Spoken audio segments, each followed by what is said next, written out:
Russia সফর শেষ করেই অস্ট্রিয়ায় উড়ে গেলেন প্রধানমন্ত্রী নরেন্দ্র মোদী। ৪১ বছর পর এই প্রথম কোনো ভারতীয় রাষ্ট্রপ্রধান অস্ট্রিয়ায় পা রাখলেন বলে জানা গিয়েছে।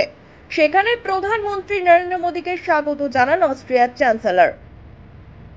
ভিয়েনায় ভারতের প্রধানমন্ত্রী নরেন্দ্র মোদীর অভ্যর্থনায় বিশেষ আয়োজন করা হয়েছিল। বন্দে মাতরম মিউজিক কনসার্টের মাধ্যমে সেখানে প্রধানমন্ত্রীকে স্বাগত জানানো হয়। ভিয়েনায় পৌঁছানোর পরেই অস্ট্রিয়ার চ্যান্সেলর কার্ল নেইমারের সঙ্গে বৈঠক করেন নরেন্দ্র মোদী। মঙ্গলবার রাশিয়ায় প্রধানমন্ত্রী নরেন্দ্র মোদীকে সর্বোচ্চ নাগরিক সম্মান দেওয়া হয়। রাশিয়ার প্রেসিডেন্ট ভ্লাদিমির পুতিন তাকে এই সর্বোচ্চ নাগরিক সম্মান প্রদান করেন। রাশিয়ার ভারতের প্রধানমন্ত্রীকে রেড কার্পেটে স্বাগত জানানো হয়েছিল। সেখানে পুতিনের সঙ্গে নৈশভোজ সারেন নরেন্দ্র মোদী। সূত্রের খবর, ভারতের সঙ্গে একাধিক বিষয় চুক্তি স্বাক্ষর করেছে রাশিয়া। সাক্ষাতের পরেই নরেন্দ্র মোদীর প্রশংসায় পঞ্চমুখ রুশ প্রেসিডেন্ট ভ্লাদিমির পুতিন। রাশিয়ার সঙ্গে ভারতের সম্পর্ক মজবুত করার পরে নরেন্দ্র মোদী পৌঁছে যান অস্ট্রিয়ায়। মঙ্গলবার রাতেই তিনি ভিয়েনায় পৌঁছন। মোদীকে স্বাগত জানিয়েছেন অস্ট্রিয়ার চ্যান্সেলর। মোদীর আগে অস্ট্রিয়ায় পা রেখেছিলেন ভারতের প্রাক্তন প্রধানমন্ত্রী ইন্দিরা গান্ধী। সময়টা ছিল 1983। তারপরে 2024 সালে অস্ট্রিয়ায় পা রাখলেন ভারতের বর্তমান প্রধানমন্ত্রী নরেন্দ্র মোদী। এর মাঝে আর কোনো ভারতীয় প্রধানমন্ত্রী অস্ট্রিয়ায় পা রাখেননি বলে জানা গিয়েছে। বুধবার অস্ট্রিয়ার প্রেসিডেন্ট আলেকজান্ডার ভ্যান ডের বেলের সঙ্গে বৈঠক করার কথা নরেন্দ্র মোদীর। সেই বৈঠকে উপস্থিত থাকার কথা অস্ট্রিয়ার চ্যান্সেলরেরও।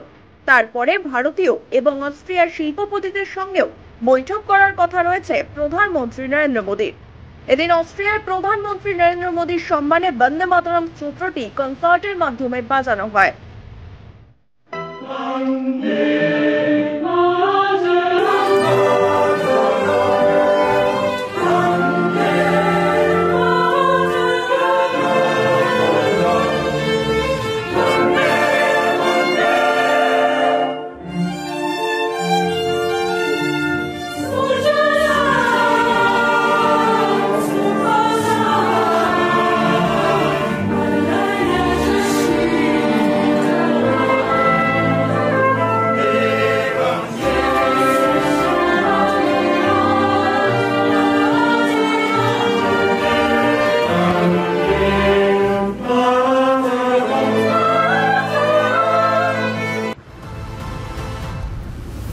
রাশিয়ার পর অস্ট্রিয়াতেও কার্যত রেড কার্পেটে অভ্যর্থনা পেয়েছেন প্রধানমন্ত্রী নরেন্দ্র মোদী। মোদী অস্ট্রিয়ায় পা রাখতেই তাকে জড়িয়ে ধরেন চ্যান্সেলর। তার সঙ্গে সেলফিও তোলেন তিনি জানিয়েছেন, ভারতের প্রধানমন্ত্রী নরেন্দ্র মোদীর আগমনে দুই দেশের মধ্যে সম্পর্ক সুদৃঢ় হবে। পাল্টা সোশ্যাল মিডিয়ায় অস্ট্রিয়ার চ্যান্সেলরকে এই আতিথেয়তার জন্য ধন্যবাদ জানিয়েছেন প্রধানমন্ত্রী নরেন্দ্র মোদীও।